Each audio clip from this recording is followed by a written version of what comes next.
साला तेरा घर तो जल रहा है, फिर भी साला पकड़ के रखा हुआ है। इतना पैसा मरने के बाद क्या करोगे? लेके जाओगे ऊपर? नहीं है ना। तो जहाँ रह रहे हो वहाँ लोगों के साथ मिलजुल के लोगों की शांति लाने में क्या प्रॉब्लम है? लोगों को समझ में नहीं आया क्या?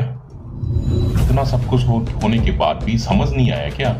अबे कैसे समझाऊं, कैसे बोलूं? ये मतलब ये सब ना, इस गाना को लेकर हम बात करेंगे। जो जितना मैंने बोला उससे ज्यादा इस गाना में